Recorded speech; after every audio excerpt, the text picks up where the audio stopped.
Hi dear students, आज हम कक्षा छठी का चैप्टर 1 गणित में पैटर्न पढ़ने जा रहे हैं। आज हम पेज नंबर 3 पर दी हुई एक्सरसाइज को पढ़ने जा रहे हैं। इसमें एक सारणी दी हुई है। ये देखिए, इस सारणी को पढ़ने जा रहे हैं। मुझे स्क्रीन को जूम करने दीजिए। आई थिंक अब आपके लिए रीडेबल है, आप इसको पढ़ सकते हैं। चलिए पढ़ते हैं इसको। सारणी एक, संख्या अनुक्रमों के उदाहरण। संख्या अनुक्रम मतलब पैटर्न्स के बारे में हम पढ़ रहे हैं कि संख्याओं का पैटर्न कैसे होता है या कैसे पता करते हैं। पढ़ते हैं तो समझ में आएगा इसके बारे में। यहाँ पर दिया है पहला वाला, एक एक एक एक एक कॉमा एक और फिर आगे आ गया डॉट डॉट। तो अब डॉट डॉट का मतलब इसके आगे क्या आएगा, तो हमने देखा कि हर एक संख्या जो है एक है, उसके बाद में अगला नंबर एक है, फिर उसके बाद में नेक्स्ट नंबर एक है, फिर नेक्स्ट नंबर एक है, मतलब आगे आने वाला सारा नंबर एक है। तो सभी एक वाला पैटर्न इसमें बन गया है। मतलब हम समझ गए कि ये नंबर एक पैटर्न में चल रहे हैं कि हर नंबर एक ही होगा। ठीक है।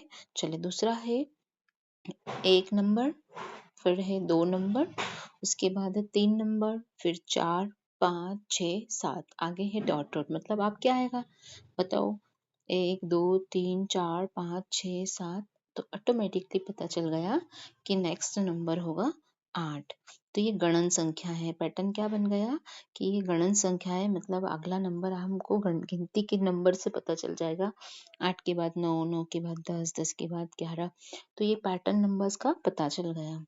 ठीक है। नेक्स्ट क्वेश्चन है एक, फिर उसके बाद में 3, फिर इसके बाद में 5, फिर उसके बाद में 7, फिर 9 11 13। एक के बाद में 2 को छोड़ दिया, 3 आ गया, 4 को छोड़ दिया, 5 आ गया, 6 को छोड़ दिया, 7 आ गया, 8 को छोड़ दिया, 9 आ गया, 10 को छोड़ दिया, 11 आ गया, 12 को छोड़ दें 13 आएगा, 13 के बाद में 14 को छोड़ दें 15 आएगा। तो अगला नंबर हमारा क्या होगा 15। तो यहाँ पे हमने कैसे नंबर लिए, हमने यहाँ पर विषम संख्याएं ली है, यानी कि आने वाला हर नंबर विषम नंबर होगा अगला वाला। विषम संख्याओं का पैटर्न बन गया। नेक्स्ट है 2 3 छोड़ दिया, 4 5 छोड़ के 6 7 8, मतलब एक एक नंबर हमको छोड़ते जाना है। 14 के बाद में 15 को छोड़ दे तो अगला नंबर क्या होगा 16। पर देखो सारी संख्याएं कैसी है, ये सारी संख्याएं सम संख्याएं हैं, तो पैटर्न क्या बन गया सम संख्याएं। अगला नंबर 18, उसके अगला नंबर 20। चलो इसको पढ़ते हैं। पहला 1, फिर 3, फिर 4 5 छोड़ के 6 ना। देखते हैं क्या है। एक के बाद में 2 छोड़ के 3 4 और 5, अब 2 नंबर छोड़ दिए, फिर 6, अब 7 8 9 को छोड़ दिया, 10 11 12 13 14, फिर अगला आ गया 15, 4 अंक छोड़ दिए, 5 अंक छोड़े तो 21, 6 अंक छोड़े तो 28, अब 7 अंक छोड़ेंगे। तो चलो गिनते हैं, 29 30 31 32 33 34 35, छोड़ दिया, अगला नंबर आ गया 36। तो ये देखो त्रिभुजाकार संख्याओं का पैटर्न बन गया। मतलब आपको इन जो नंबर दिया है उसके आगे अंक छोड़ते चले जाना है। अब 8 अंक छोड़ेंगे, फिर 9 अंक छोड़ देंगे। चलिए ठीक है, इसको देखते हैं। एक, रुको मुझे थोड़ा सा बोर्ड क्लीन करने दो ताकि हमें समझ में आ जाए कि ये क्या हो रहा है। ठीक है, इसमें नेक्स्ट क्या है, एक के बाद में 4, 2 और 3 को छोड़ दिया, 5 6 7 8 9, फिर 9 आ गया। मतलब ऐसे क्या पैटर्न बन रहा है, थोड़ा सा सोचते हैं। यदि इसमें थोड़ा सा ये प्रैक्टिस करेंगे ना तो आपको ऑटोमेटिकली समझ में आने लगेगा कि क्या हो रहा है। पहली बार पढ़ रहे हैं ना, इसलिए आपके लिए थोड़ा सा नया है बट मुश्किल नहीं है। देखो, एक में एक का गुणा करेंगे तो क्या आएगा एक, फिर 2 में 2 का गुणा करेंगे मतलब 2 का वर्ग निकालेंगे तो क्या आएगा 4, 3 का वर्ग निकालेंगे तो 3 तेरी 9, 4 का वर्ग निकालेंगे तो 16, 5 का वर्ग निकालेंगे तो 25, 6 का वर्ग निकालेंगे तो 36, 7 का वर्ग निकालेंगे तो 49। तो अब अगला नंबर क्या आएगा 8 का वर्ग मतलब 64।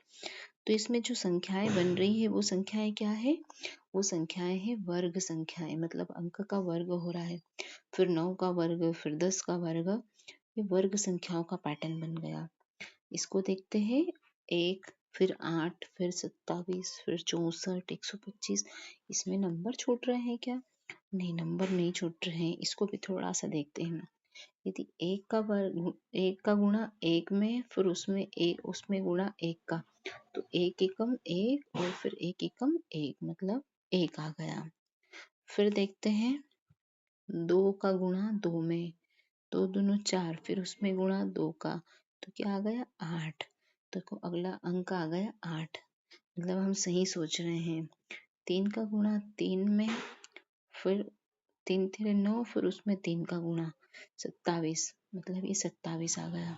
मतलब ये संख्याएं ऐसी संख्याएं बन रही है जो घन है। एक का घन, दो का घन, तीन का घन। घन समझते हैं? ऐसी संख्याएं जिसमें 3 बार गुणा होता है, उसी संख्या का 3 बार गुणा होता है, वो घन कहलाता है। 4 का घन ये, 5 का घन ये, 6 का घन बन गया है, और 7 का घन। तो 7 का घन क्या होगा? 7 का गुणा 7 में, मतलब 49, और फिर उसमें 7 का गुणा, तो समझ आती। 63 के 3 हंसी लाई 6, 7 चौक 28, 29, 30 और 4 34। तो अगली संख्या क्या आएगी?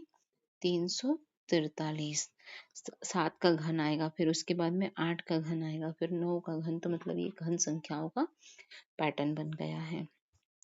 इसके बाद में 1 है, फिर 2 है, फिर 3 है, मतलब अगला 4 होना चाहिए, पर नहीं, यहाँ तो 5 दे दिया, तो ऐसे कैसे हो सकता है? चलो 5 के बाद में 6 होना चाहिए, 7 होना चाहिए, 8 दे दिया। अच्छा, यहाँ पे 2 अंक छोड़े हैं उसने, यहाँ पे भी 2 छोड़े, पर आगे तो छोड़ा ही नहीं। मतलब ये पैटर्न कैसा बन रहा है?